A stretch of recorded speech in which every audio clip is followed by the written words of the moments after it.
আসসালামু আলাইকুম এভরিওয়ান। আপনি চাচ্ছেন আপনার বিকাশ অ্যাকাউন্টটি পার্মানেন্টলি বন্ধ করতে, কিন্তু ঠিক কিভাবে বিকাশ অ্যাকাউন্ট পার্মানেন্টলি বন্ধ করতে হয় এটা জানেন না। আজকের ভিডিওতে দেখিয়ে দেবো ঠিক কিভাবে আপনার বিকাশ অ্যাকাউন্ট আপনি পার্মানেন্টলি বন্ধ করবেন।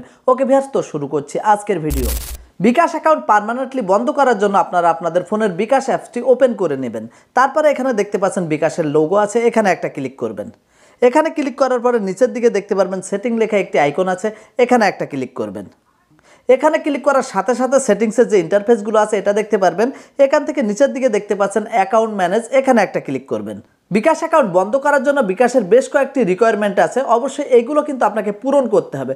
ওকে, বিকাশ অ্যাকাউন্ট বন্ধ করার পরে এখানে দেখতে পাচ্ছেন আপনার বিকাশ অ্যাকাউন্ট বন্ধ করার আগে নিশ্চিত করতে হবে। নাম্বার 1, বিকাশ অ্যাকাউন্ট ব্যালেন্স 00 করুন। অর্থাৎ আপনার বিকাশ অ্যাকাউন্টে যদি কোনো প্রকার ব্যালেন্স থাকে, এই ব্যালেন্সটি কিন্তু আপনি সেন্ড মানির মাধ্যমে পুরোপুরি শূন্য করে নেবেন। নাম্বার 2, এখানে দেখতে পাচ্ছেন নিশ্চিত করুন আপনার অ্যাকাউন্টে কোনো অমীমাংসিত লোন নেই। অ্যাকাউন্ট বন্ধ করতে আপনার বিকাশ অ্যাকাউন্টের মাধ্যমে নেওয়া সকল লোনের কিস্তি কিন্তু অবশ্যই পরিশোধ করতে হবে। যদি কোনো প্রকার লোন বাকি থাকে সেক্ষেত্রে কিন্তু আপনার বিকাশ অ্যাকাউন্টটি বন্ধ করতে পারবেন না। নাম্বার 3, এখানে দেখতে পাচ্ছেন সকল সেভিংস সাবস্ক্রিপশন বাতিল করুন। অ্যাকাউন্ট বন্ধ করতে বিকাশে চালু সকল সেভিং স্কিম, অর্থাৎ আপনার বিকাশে যদি আপনি কোনো ডিপিএস অ্যাকাউন্ট চালু করে থাকেন, এই ডিপিএস অ্যাকাউন্টগুলো কিন্তু অবশ্যই বন্ধ করে নিতে হবে। তার সাথে আপনার যদি কোনো সাবস্ক্রিপশন নেওয়া থাকে, আপনারা জানেন বিকাশে কিন্তু বর্তমান সময় অনেক সাবস্ক্রিপশন কেনা যায়, এই সকল সাবস্ক্রিপশন কিন্তু আপনাকে বাতিল করে নিতে হবে। ওকে ভিউয়ার্স, তারপরে নিচের দিকে আপনারা দেখতে পাচ্ছেন বিকাশ কিন্তু আপনাদেরকে স্পষ্ট করে বলে দিয়েছে, উপরে উল্লেখিত সকল করণীয় সম্পন্ন হলে নিকটস্থ বিকাশ গ্রাহক সেবা কেন্দ্র বিকাশ গ্রাহক সেবায় ভিজিট করুন।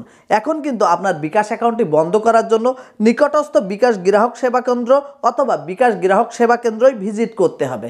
ওকে, তো আপনার এলাকায় বিকাশ গ্রাহক সেবা কেন্দ্র কোথায় আছে এটা কিন্তু আপনি খুব সহজে সার্চ দিতে পারেন। ওকে ভিউয়ার্স, এখন যদি আপনার বিকাশ অ্যাকাউন্টটি বন্ধ করতে চান সেক্ষেত্রে গ্রাহক সেবা কেন্দ্রে ভিজিট করার আগে যার নামে বিকাশ অ্যাকাউন্ট খোলা আছে তার এনআইডি কার্ড এবং তার সশরীরে কিন্তু হাজির হতে হবে। তাছাড়া কিন্তু কোনোভাবেই বিকাশ অ্যাকাউন্ট বন্ধ করতে পারবেন না। ওকে ভিউয়ার্স, এখন জেনে নেওয়া যাক কীভাবে আপনার এলাকার বিকাশ গ্রাহক সেবা কেন্দ্র খুঁজবেন। বিকাশ গ্রাহক সেবা কেন্দ্র খোঁজার জন্য নিচের দিকে দেখতে পাচ্ছেন বিকাশ গ্রাহক সেবা খুঁজুন, এখানে একটা ক্লিক করবেন। এখানে ক্লিক করার সাথে সাথে দেখতে পাচ্ছেন গ্রাহক সেবা পয়েন্ট, সারা দেশে গ্রাহক সেবা কেন্দ্রসমূহের তালিকা, এখানে দেখতে পাচ্ছেন কিওয়ার্ড দিয়ে খুঁজুন। তাছাড়া নিচের দিকে জেলা আছে, খুব সহজে খোঁজার জন্য এখান থেকে আপনার জেলাটি সিলেক্ট করে নেবেন। জেলাটি সিলেক্ট করার পরে নিচের দিকে দেখতে পাচ্ছেন থানা, এখান থেকে আপনার যে থানাটি আছে এই থানাটি কিন্তু এখান থেকে সিলেক্ট করে নেবেন। ওকে ভিউয়ার্স, জেলা এবং থানাটি সিলেক্ট করার সাথে সাথে আমার এলাকার যে গ্রাহক সেবা পয়েন্ট আছে বিকাশের, সেই গ্রাহক সেবা পয়েন্টটি কিন্তু আমার সামনে শো করেছে। এখন যদি আপনার বিকাশ অ্যাকাউন্টটি ডিলিট করে দিতে চান সেক্ষেত্রে আপনি যে কোনো সময় বিকাশ গ্রাহক সেবা কেন্দ্রে যোগাযোগ করতে পারেন। আজকের ভিডিও এখানে শেষ করছি। ভিডিওটি ভালো লাগলে অবশ্যই ভিডিওতে একটি লাইক করবেন এবং আমাদের চ্যানেলটি সাবস্ক্রাইব করে সাথে থাকবেন।